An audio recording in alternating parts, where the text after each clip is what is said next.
Oh, stop. There's no way you ate that many. Really? Oh. Oh, poor thing. You must have been sick for days after. And what happened with the baker?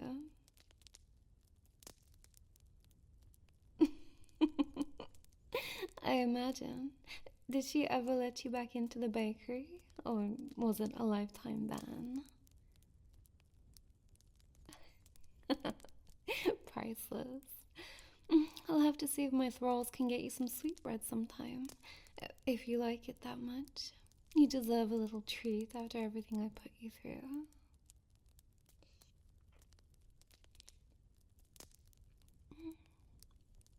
Mm-mm. Your blood is especially rich tonight. It must have been from yesterday's dinner. You really seem to enjoy it, huh? I wonder how else I could make your blood taste different.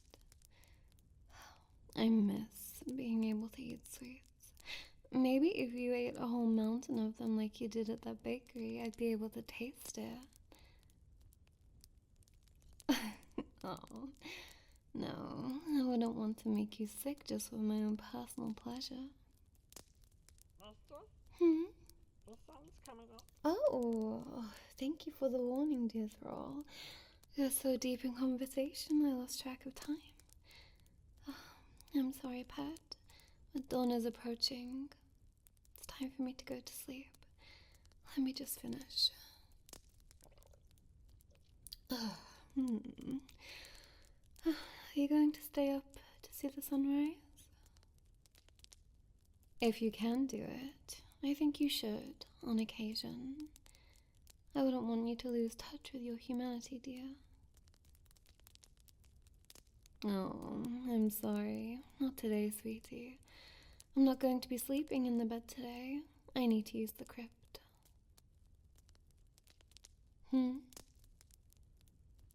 Oh, have I never told you about that? I suppose it was only recently that we started sharing a bed. Well, do you remember that room you were chained up in when we first met? That's the crypt. As a vampire, I regularly need to rest in a casket, and I keep mine in there. To be honest, I'm not entirely sure why. It's one of the things that surprised me the most, but every so often I crave it, in a similar way to how I crave blood. I do have a little theory, though. I told you before that I believe vampirism is a curse that possesses a corpse, animating it and protecting it from decay and such. Vampires can't go out in the sunlight, probably because it dispels the curse. Most curses need some way to be dispelled. Curses made to be unbreakable generally unravel over time, much like how objects that can't bend are prone to shattering. I think that if light is the curse's weakness, then even small amounts of light, like we have in here with the candles, gradually weaken it. Sleeping in a completely dark space, like my casket, it gives it a chance to regain its strength. This is all just personal theory. I've had many years to think about it. Anyway, that's why we, unfortunately, can't sleep together today. You'll just have to wait until tomorrow. Oh, poor pet. I know. Must be so terribly difficult to be separated from me. Believe me, I feel exactly the same way. But don't worry, it's just one day.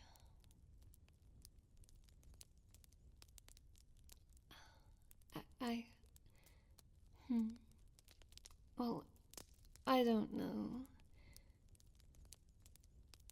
It's not as though I don't want to. but I've never shared a casket before. It would be completely dark, not to mention hot and constricted. We'd be pressed in together and... Maybe I'm starting to see the appeal, actually. I suppose so. Well, if you want to try it, then we'll try it. Come, this way.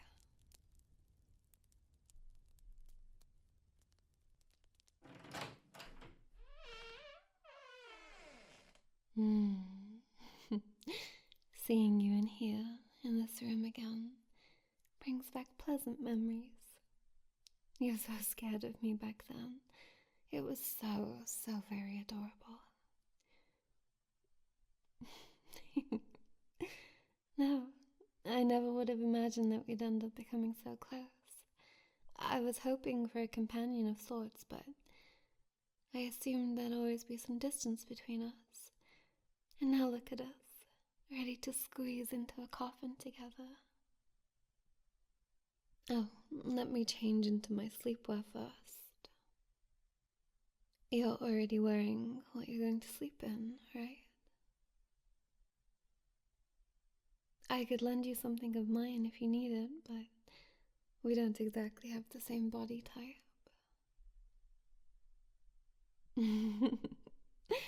Please, you're really going to get bashful about me changing after what happened during the full moon? I'm amazed you're still capable of shyness after all that.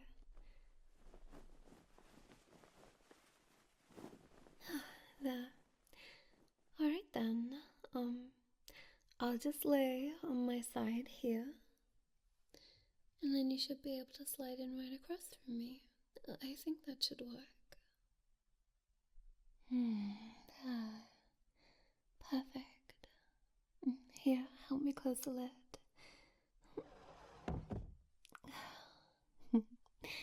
And that's that. It's too bad I can't see your face like this.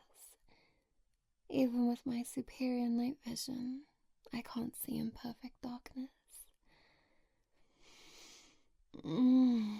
But I can smell you. Oh, I suppose what they say is true. Removing one sense enhances all others.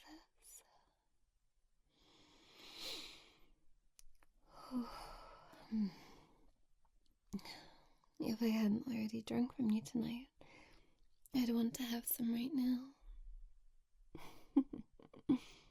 You keep shifting around. Can't get comfortable? Well, no wonder. You're huddled up on the other side of the casket. There's not much room in here. We're gonna have to intertwine a bit. Please, I don't need personal space when I'm with you.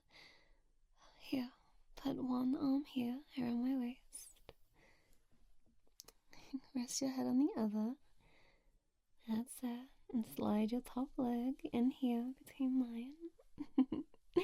And the bottom below. And there. See? Much more comfy.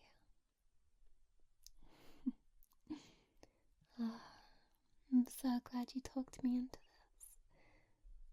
There's something about being forced together this way. I love it. And lying face to face like this makes it so easy to do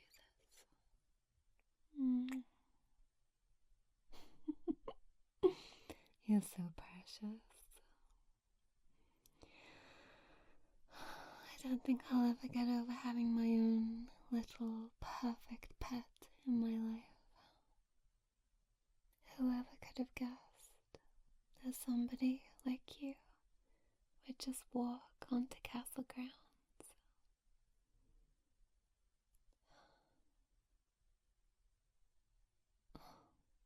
Really? You never told me that. Oh, I'll have to figure out some way to thank whoever sold you to that map. You really shouldn't trust a map that's centuries old, but, well, if you hadn't, you likely never would have come here. And now that you are here, I'm never letting you go. You're so lucky that you love me back, because there's no way I could let a prize like you go. You're more precious to me than riches, wealth, or land.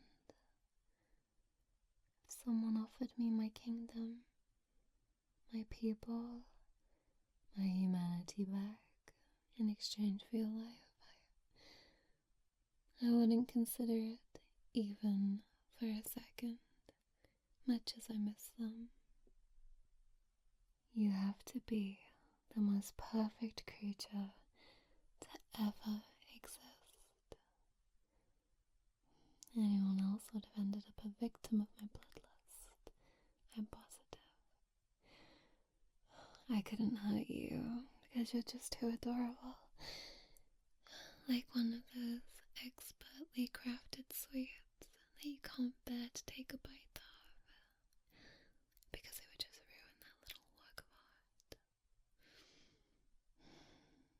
I want to spend forever with you, my pet.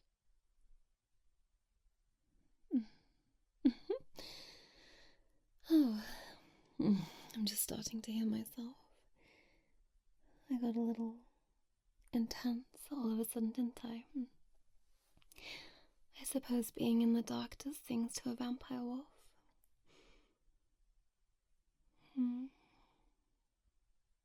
Forever. Oh, I was just thinking.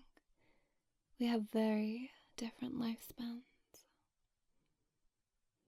I'll live forever, so long as nothing kills me. But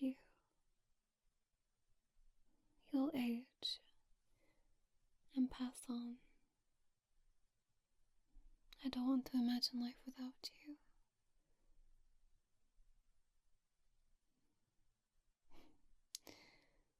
Yes, that's the obvious answer, of course, but the more I think about it, the more I want to avoid turning you into a vampire like me. It's not all bad, but it's so irreversible, and it completely changes how you live your life. If you were to agree to it, I'd choose that for you over death, but maybe there's another way. Somewhere out there. Maybe there's a way to halt aging without taking away your humanity. I mean, it wouldn't hurt to search, would it? We talked before about leaving the palace and going on a journey together. This would give us a clear goal. Even if we never find it, we'd be able to see new things together. It doesn't sound so bad, does it?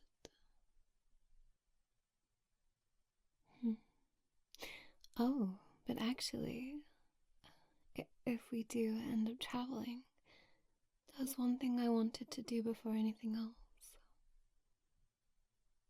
Well, if you would be alright with it, I'd like to see your home. That's assuming it's not too painful, of course. I can't stay there. My thralls need me, and I can't bring myself to permanently abandon my home when I'm the only one left, but if you could be satisfied with a visit, I'd love to see where you grew up. You've seen almost every inch of the palace where I grew up, so I think it's only fair. Good. No. It's not the sort of thing that we do right away. Just me thinking about the future again. I'm not in a rush to leave, but someday.